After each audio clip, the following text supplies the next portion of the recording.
Hi, my name is Sidra, and I'm the coordinator of the Immigrant and Refugee Communities Neighbors, Friends, and Families campaign. And in this video, I'm going to talk to you about 8 different tactics that abusers use to keep power and control.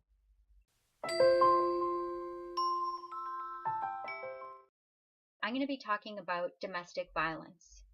When I talk about the person who is doing the violence, who is doing the abuse, I'm going to use the word perpetrator.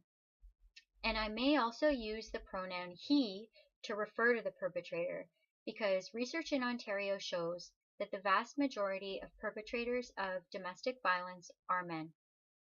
When I speak about the person who is being abused, I will use the word survivor to refer to them. I also may use the pronoun she because, again, research in Ontario shows that the vast majority of survivors of domestic violence are women, and this includes trans women. There's a myth that domestic violence just happens when one person loses their temper and then abuses the other. But in fact, we know that domestic violence isn't just about a couple fighting. Domestic violence is about power and control. It happens when the perpetrator is trying to get power and control over the survivor, and he uses physical and sexual violence and other types of violence to get this power and control. A useful visual aid to help us understand what's really going on in a domestic violence situation is something called the power and control wheel. The power and control wheel was developed by the Domestic Abuse Intervention Project, and this was done in collaboration with groups of women who themselves had survived domestic abuse. And what these women did is they pooled together the different tactics that they saw perpetrators use and put them together in this visual to show how domestic violence is a bit of a system. And as you can see from the power and control wheel, at the center are the words power and control, because that is the objective of domestic violence, for the perpetrator to gain power and control over the survivor. On the rim or the outside of the wheel, you see the words physical violence and sexual violence, because that is what the perpetrator uses to enforce this power and control. On the inside of the wheel, you see 8 different tactics. And now these tactics are what the abuser uses to keep and maintain his power and control.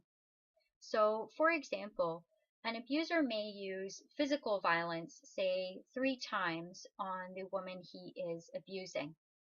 After that, he may not use physical violence again, but use these different tactics to keep her under his power and control, with physical violence always looming on the horizon as a threat that keeps her in check. We're going to go through these different tactics one by one, because understanding how domestic abuse works can put us in a better position to support survivors. Tactic number 1, minimizing, denying, and blaming. The perpetrator might minimize what's really going on. He may say that this violence isn't really a big deal. Oh, your bruises don't look that bad. Or, oh, this is nothing compared to what we've been through before. He may deny that abuse is going on at all. He may say that, no, I didn't sexually assault you. You're making it up. He may blame the survivor for the abuse that he is doing. He may say things like, if you didn't make me so angry, I wouldn't hit you. If you didn't act this way, I wouldn't have to abuse you. Essentially, blaming her for his actions, which is never okay. Violence is never excusable, and there's never a justification for it. Tactic number 2, using emotional abuse. The perpetrator may use hurtful words and shaming language to tear down the self-esteem and self-worth of the survivor. He may cut her off from activities that give her a sense of well-being and happiness. He may destroy sentimental objects that have meaning to her or connect her to people that she loves. He may hurt her pet. He may humiliate or shame her in public, putting her down in front of other people.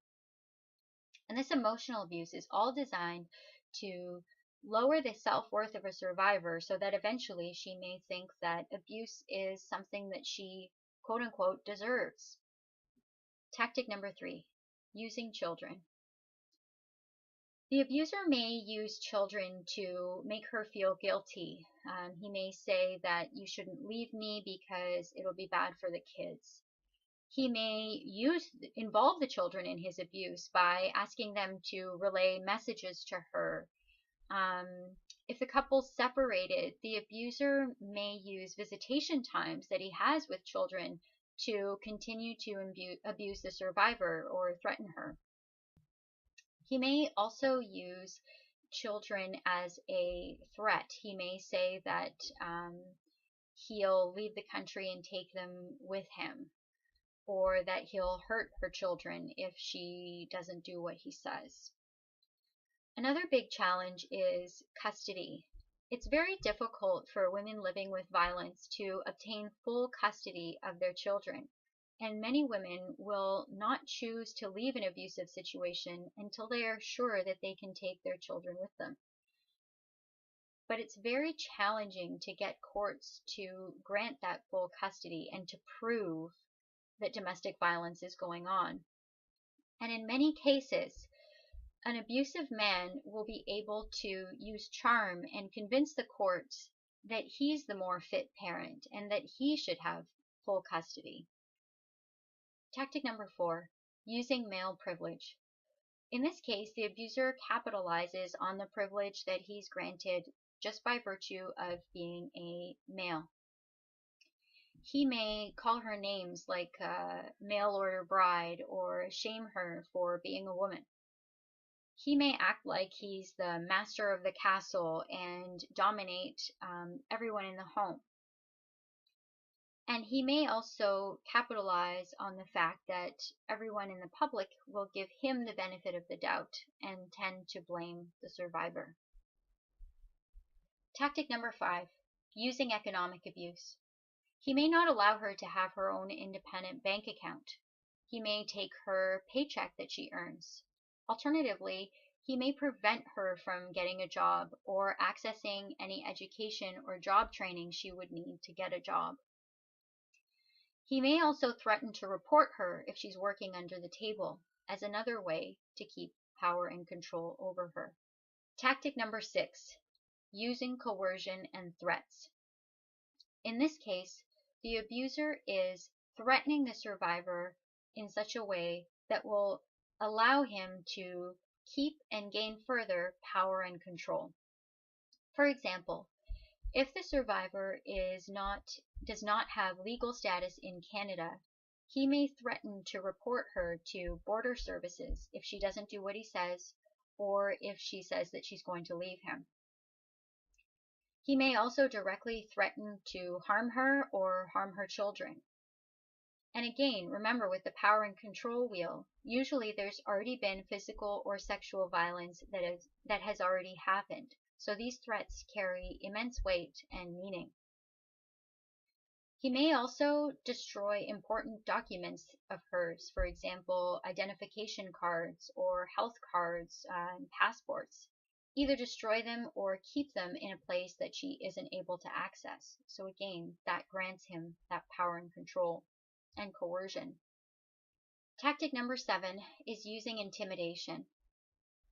This can look like a simple glaring look, a raising of the hand, or other gestures that would indicate that the perpetrator is going to commit violence against the survivor.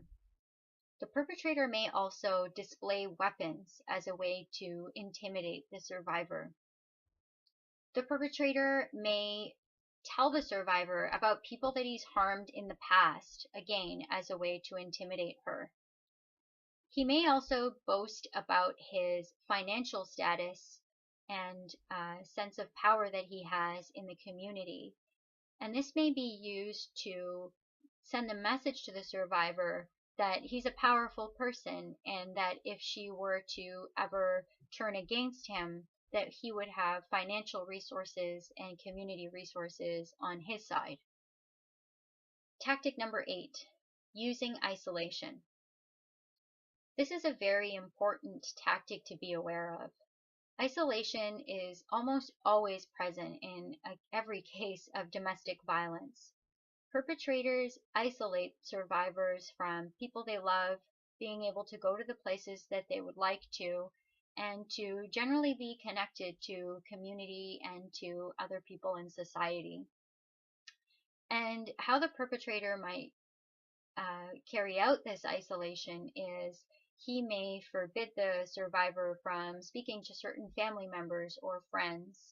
He may monitor her phone calls and all of her emails and chats online to see who she's speaking to and to make sure that she isn't talking about abuse. He may restrict her from leaving the home for durations of time and monitor whether she leaves or not by installing web cameras in the home. He may also prevent her from accessing language interpreters that she needs or other people in the community that speak the same language as her. He may say that he will be the person that conveys every message to her and always be present in the room when she's speaking to others. All of these different tactics can work together in a system shown by the power and control wheel. Thank you so much for taking part in this video. In the next video, we're going to talk about the warning signs of domestic violence that you may notice.